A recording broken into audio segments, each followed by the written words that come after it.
നമസ്കാരം. ഈ തള്ളുകൾ എന്ന ഒരു പ്രയോഗം ഇപ്പോൾ നമ്മൾ പറഞ്ഞു വരുന്നുണ്ട്. അതായത് നമുക്ക് സഹിക്കാൻ കഴിയാത്ത കാര്യങ്ങൾ പറയുന്നതിനെയാണ് തള്ള് എന്ന് പറയുന്നത്. ഈ നവകേരള യാത്ര നടന്നപ്പോൾ കണ്ട ചില തള്ളുകൾ, ചെറിയ ചെറിയ ചില തള്ളുകൾ, അത് ചെറിയ തള്ളുകളൊന്നുമല്ല, ഒരു വലിയ വൻ തള്ളുകളാണ് നടത്തിയത്. അത് തള്ളു മാസ്റ്ററുടെ നേതൃത്വത്തിലാണ് ആ യാത്ര നടത്തുന്നത് എന്ന് നമുക്കറിയാമല്ലോ. എന്തായാലും അദ്ദേഹവും ഇടയ്ക്കിടയ്ക്ക് കുറേ തള്ളുകൾ യാത്രക്കിടയിൽ നടത്തിയെങ്കിലും അദ്ദേഹത്തിൻ്റെ അനുചരന്മാരായ മന്ത്രിമാർ നടത്തിയ തള്ളുകളാണ് നമുക്ക് എന്തു പറയാം ഇന്നും നമ്മൾ ഓർമ്മിച്ചിരിക്കുന്നത്. ഏറ്റവും പ്രധാനമായിട്ട് ഈ തള്ളുകൾ, പല തരത്തിലുള്ള തള്ളുകളുണ്ട്. ആദ്യം തന്നെ ഈ വാഹനത്തെക്കുറിച്ച്, ഈ പറയുന്ന രാജ എഴുന്നള്ളത്ത് നടന്ന വാഹനത്തെക്കുറിച്ച് ഒരുപാട് പരാതികൾ തുടക്കത്തിൽ തന്നെ, അതായത് വാഹന എഴുന്നള്ളത്ത് തുടങ്ങുന്നതിന് മുമ്പ് തന്നെ ഈ പരാതി വന്നപ്പോൾ ഈ മന്ത്രി, ട്രാൻസ്പോർട്ട് വകുപ്പ് മന്ത്രി പറഞ്ഞത് ഈ വാഹനം യാത്ര ചെയ്യുന്നത് വളരെ നല്ലതാണ്, കേരളത്തിലെ ജനങ്ങൾക്ക് വളരെ ഗുണമാണ്, കാരണം ചെലവ് കുറച്ചാണ് വാഹനം യാത്ര ചെയ്യുന്നത്.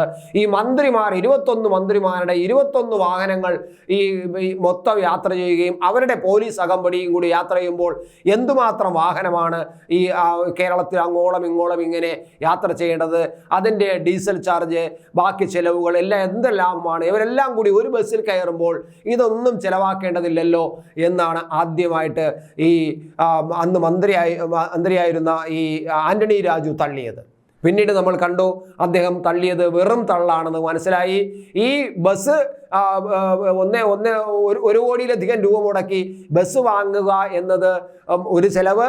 അത് കഴിഞ്ഞാൽ ഈ ബസ്സിന് പിന്നാലെ മന്ത്രിമാരുടെ മുഴുവൻ വാഹനങ്ങളും ഇങ്ങനെ യാത്ര ചെയ്യുന്നതും, അതിനുശേഷം പോലീസ് വാഹനങ്ങൾ യാത്ര ചെയ്യുന്നതും, അതിനുശേഷം DYFI ഗൂണ്ടകൾക്ക് വേണ്ടിയിട്ട് പ്രത്യേക വാഹനങ്ങൾ ചെലവായി കൊടുത്ത് അത് കൂടെ പോകുന്നതുമാണ് നമ്മൾ കണ്ടത്. അപ്പോൾ ഈ യാത്രയിലുടനീളം വാഹനങ്ങളുടെ വൻ പെരുക്കമാണ് നമ്മൾ കണ്ടത്. വാഹനങ്ങളുടെ ഒരു ഘോഷയാത്രയാണ് കണ്ടത്. അവിടെ പോയി നമ്മുടെ ഈ ആന്റണി രാജുവിൻ്റെ തള്ളൽ. പിന്നെ ഇങ്ങോട്ട് വന്നപ്പോൾ എന്തുമാത്രം തള്ളലാണ്. അവസാനം പറഞ്ഞത് ഈ വാസവൻ പറഞ്ഞ 1-2 കാര്യം. ഒന്ന്, കേരളത്തിന് ദൈവം നൽകിയ വരദാനമാണ് ഈ മഹാരാജാവ് പിണറായി വിജയൻ എന്നാണ് പറഞ്ഞത്. അത് അദ്ദേഹം തന്നെ പിന്നീട് അങ്ങനെയല്ല, ഇങ്ങനെയല്ല, ഞാൻ അങ്ങനെ പറഞ്ഞില്ല, വേറെ ആൾ പറഞ്ഞാൽ ഞാൻ പറഞ്ഞത് എന്ന് പറഞ്ഞൊക്കെ അദ്ദേഹം മാറ്റി പറയേണ്ടി വന്നു. പിന്നീട് അദ്ദേഹം പറഞ്ഞതാണ് ഏറ്റവും ഭയങ്കരമായി നമുക്ക് വലിയ തള്ളായിട്ട് തോന്നിയത്. ആ തള്ളയെന്ന് പറഞ്ഞാൽ അദ്ദേഹത്തിൻ്റെ പാദസ്പർശമേറ്റ മൈതാനം. ആ മൈതാനം ഇനി നവകേരള മൈതാനം. ആരുടെ പാദസ്പർശമേറ്റ?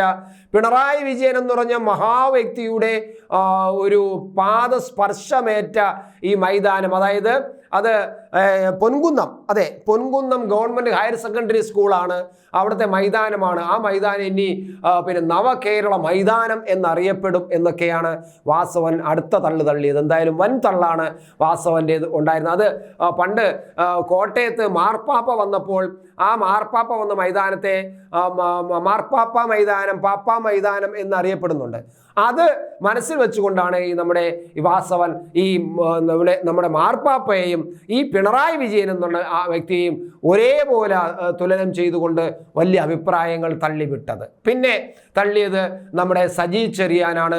ഇങ്ങനെ ലോകത്തിൽ ഏതെങ്കിലും ഒരു മുഖ്യമന്ത്രിയുണ്ടോ, ലോക ചരിത്രത്തിൽ ഇങ്ങനെ ഒരു മുഖ്യമന്ത്രിയുണ്ടോ, മന്ത്രിസഭ മൊത്തം യാത്ര ചെയ്ത് ജനങ്ങളുടെ ഇടയിലേക്ക് ഇറങ്ങിച്ചെന്ന് ജനങ്ങളോട്ട് സമ്പർക്കത്തിലായി ജനങ്ങളുടെ പരാതികൾ കേട്ട ഒരു മുഖ്യമന്ത്രി ഉണ്ടോ എന്നാണ് ഈ നമ്മുടെ സജി ചെറിയാൻ ചോദിച്ചത്. സജി ചെറിയാൻ ഇതിനപ്പുറവും ചില തള്ളുകൾ തള്ളുന്നുണ്ട്, ഇപ്പോഴും ചില തള്ളുകൾ തള്ളിക്കൊണ്ടിരിക്കുന്നുണ്ട്. എന്തായാലും ഈ നവകേരള തള്ളുകൾ എന്നത് പണ്ട് നമ്മൾ നമ്പൂരി ഫലിതങ്ങൾ എന്നൊക്കെ പറഞ്ഞതുപോലെ ഒരു പ്രത്യേക പ്രയോഗമായിട്ട് ഇനി മാറ്റിയെടുക്കാം.